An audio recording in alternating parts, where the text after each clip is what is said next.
Hello மக்களே, நம்ம எல்லாருமே கோல்ட் ஆயிடுச்சு அப்படின்னு சொல்றாங்க. வெளியே போகும்போது முடிஞ்ச அளவு நம்ம வெளியே போகும்போது ஒரு மாஸ்க் போல போட்டுக்கலாம், இல்லை ஒரு கச்சி கையில் வச்சுட்டு நம்ம போயின்னு இருக்கலாம். அப்போ நம்மளுக்கு டஸ்ட்டு வராமல் இருக்கும். டஸ்ட்னால வர அலர்ஜினால கோல்டு வராமல் இருக்கும் ஒன்றுங்க. ரெண்டாவது, வீட்டில் எதனா சாப்பிடும்போது இது சாப்பிட்டா கோல்டு வரும், அது சாப்பிட்டா கோல்டு வரும்னுவாங்க. ஃபுட் ஸ்டெப்ஸ்லாம் அந்தளவுக்கு எதுவும் கோல்டெல்லாம் கிடையாதுங்க.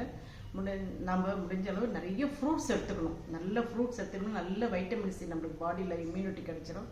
அப்போ கோல்டு வரது ரொம்ப அடிக்கடி ஃப்ரீக்வெண்ட் கோல்டு நம்மளுக்கு அட்டாக் ஆகுதுன்னா கொஞ்சம் கம்மியாக ஆகிடுங்க. நம்ம நிறைய ஃப்ரூட்ஸ் எடுத்துக்கிறதுனால தான். அதுக்கடுத்து அந்த வைட்டமின் சி டேப்லெட்ஸு அது போலன்னு போகிறது அதை விட நேச்சுரலாகவே நம்ம ஃப்ரூட்ஸாக எடுத்துக்கிறது நல்லதுங்க. அப்படியும் கோல்டு ஆகிடுச்சு, நம்ம என்ன செய்யலாம்னா முக்கியமாக நல்ல ஒரு பாத்திரத்தில் தண்ணி வச்சு ஆவி பிடிக்கணுங்க. இப்போ நிறைய மாடர்ன் அப்ளையன்சஸ்லாம் வந்திருக்கு. அதில் சுடு தண்ணி போட்டு நம்ம ப்ளக் பாயிண்ட் போட்டு ஆன் ஆவி பிடிக்கிறாங்க. ஆனால் நம்ம அது இல்லை அப்படின்னா நம்ம பழைய மெத்தடு ஒரு பவுலில் தண்ணி வச்சு நல்லா கொதிக்க வச்சு அதில் ஒரே ஒரு சின்ன இது அமிர்தாஞ்சன் ஏதோ அது போல் டிஞ்சர் டிசைன் அது போல் போடலாங்க.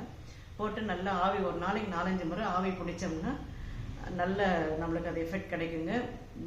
முக்கியமாக கோல்டுக்கு ஆவி பிடிக்கிறது தான் பெஸ்ட்டுங்க.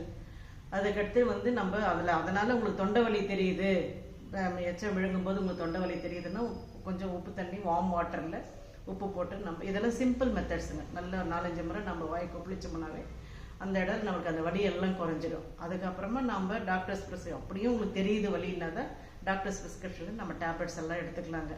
இது பெஸ்ட் மெத்தட்ஸுங்க இது.